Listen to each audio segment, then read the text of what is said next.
You don't get born, you get assembled. Picture the gods wrapping up their grand creation spree, sculpting all the marquee animals, the lions, the eagles, the whales, the whole glamorous roster, and then surveying the workbench and realizing there's a pile of unclaimed parts just sitting there. An elephant trunk nobody picked up, tiger paws shoved to the side, a bear's torso gathering dust, rhino eyes rattling in a jar, an oxtail draped over the edge like a forgotten scarf. Any sensible creator would sweep that into the bin, but not these gods. No. They glance at each other, crack their knuckles, and go, "One more. Just for fun." And that's you.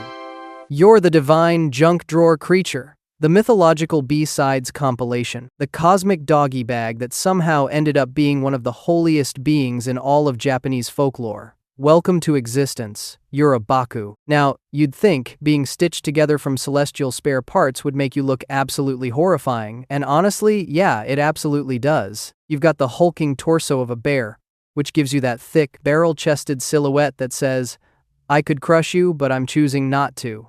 Your head sports an elephant's trunk with actual tusks, which is basically nature's way of bolting a battering ram onto your face. Your eyes belong to a rhinoceros, beady and ancient, the kind of stare that's watched civilizations crumble without blinking. Your legs terminate in tiger paws with retractable claws that could fillet a tatami mat like sashimi. And your tail?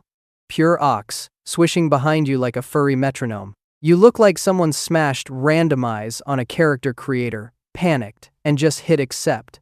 But here's the twist. You're not a monster. You're a guardian. And your hunting ground isn't some forest or ocean floor. It's the world of dreams. Your legend started in China, where you were originally known as the Mo, a mysterious beast whose pelt could ward off evil spirits. Chinese nobles hunted creatures like you just to skin your pelt and drape it over their beds as a talisman, which, incredibly rude. But when your story traveled to Japan sometime around the Muromachi period, that's the 1400s for those keeping score, the Japanese took one look at your resume and said, "Cool, but what if it also ate nightmares?" And just like that, you got the single greatest job upgrade in mythological history. You went from being a glorified security blanket to a full-blown supernatural dream assassin. See, you haunt the membrane between waking and sleeping, that murky twilight zone where logic dissolves and the subconscious starts running the show. While humans lie there drooling into their pillows, their brains are manufacturing unhinged cinema, soaring through clouds, showing up to work in their underwear, sprinting from something faceless that's always 2 steps behind.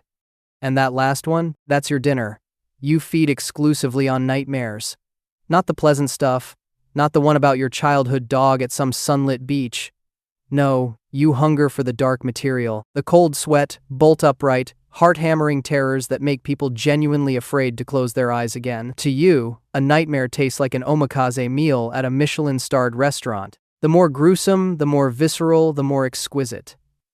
You're essentially a sommelier of human suffering. Except, instead of swirling and sniffing, you're vacuuming it up through a trunk.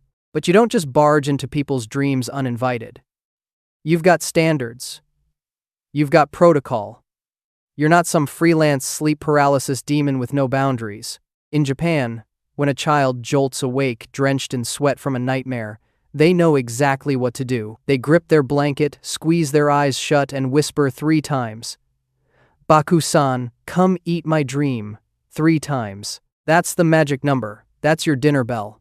The moment those syllables leave their lips, you feel it. A tug. Like someone yanking on a thread wired directly to the pit of your stomach. You slip through the veil between worlds, pour into the room like smoke through a keyhole, and there it is. The nightmare. Pulsing above the child like a dark thunderhead with teeth. You unfurl your trunk, take one cavernous inhale, and the whole thing gets ripped apart and swallowed like cotton candy in a hurricane. Gone. The kid exhales, rolls over, sinks back into dreamless warmth. You smack your lips, or whatever the trunk equivalent of that is, and dissolve back into the ether. Another satisfied customer. Now here's where it gets interesting, and a little dangerous, because sometimes one nightmare isn't enough. Sometimes the terror was small, barely a snack, like eating a single grape when you were expecting a buffet, and you're still hungry. Your rhino eyes drift over to the sleeping child, and you can see their remaining dreams shimmering like little soap bubbles above their head. their hope of acing tomorrow's math test, their giddy excitement about a birthday party next week, their shimmering, half-formed dream of becoming an astronaut someday. You could devour those too.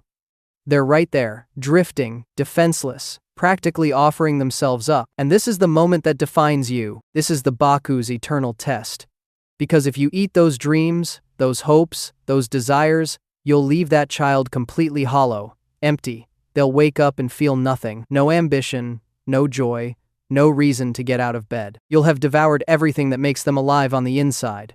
It's like being a firefighter who could accidentally burn down the whole house while putting out a small kitchen fire. The power to protect and the power to destroy live in the same trunk. Most of the time, you pass the test. You grit those borrowed tusks, swallow your hunger like a competitive eater walking away from a half-finished hot dog, and vanish into the night like the professional you are. But the legends warn about Baku who couldn't resist. Baku who got greedy, Baku who gorged until there was nothing left inside the sleeper, leaving behind humans who drifted through their remaining years like sleepwalkers, performing the motions of living with zero voltage behind their eyes. That's why the old stories say you should only call upon the Baku sparingly. It's not a nightly service. It's an emergency hotline. You don't call the Baku for every bad dream, same way you don't call the fire department because your toast got a little too dark. But even with that terrifying fine print, humans adore you. Genuinely. During the Edo period, people started buying pillows carved in your likeness, these hefty, lacquered, gold-leafed Baku headrests that they'd actually sleep on to keep nightmares at bay. Parents would embroider the kanji for your name onto their children's pillowcases, a single character, a protective ward stitched in thread. Your image got carved into temple columns and shrine doorways, right up there with dragons and guardian lions. You became one of the holiest creatures in all of Japan, your ugly mug watching over worshippers from above the entrance. At the Nikko Toshogu Shrine alone, there are 78 individual carvings of you scattered throughout the complex, placed there by Tokugawa Ieyasu himself as a symbol of peace. Because here's a fun detail. At Nikko, they say you also eat iron and copper. In wartime, when those metals get turned into swords and cannons, you starve. But in peacetime, there's plenty for you. So a fat, well-fed Baku means the world is at peace. You're basically a living peace index with an elephant nose. And then there's the treasure ship. Every New Year, Japanese kids place images of the Takarabune under their pillows, the legendary ship carrying the 7 lucky gods, hoping for good dreams on the first night of the year. And right there on the sail of that ship, your kanji. Your name. Sailing through dreams alongside the gods of fortune. If the dream turns out bad anyway, the kid throws the image into a river and calls you in. It's a whole system. You're the safety net beneath the safety net. In Fukushima, kids use a different phrase. Kono yume, baku ni agemasu, meaning, I give this dream to the Baku. Not a command. An offering. Because even a terrified 6-year-old understands you don't boss around a holy creature made from divine leftovers. You ask nicely. Your fame spread in ways you probably never expected. The great Hokusai drew you, the same artist behind the Great Wave, one of the most famous images in human history. Tiny ivory carvings of you called netsuke became collectible art pieces in the 18th century. And when the Japanese finally encountered real tapirs, those stocky, trunk-nosed animals wandering around Southeast Asian forests, they took one look and said, "That's a Baku." Same word, samekanji. Your entire mythological identity got grafted onto a pudgy herbivore because it had a similar nose. Centuries of divine prestige, reduced to a zoo placard. In the modern world, you've been turned into Pokemon. Drowsy and Hypno, those creepy yellow tapir things that put people to sleep and suck dreams through their nostrils. That's you. Munna and Musharna, the pink floating dream mist blobs, also you. Digimon made you into Tappermon.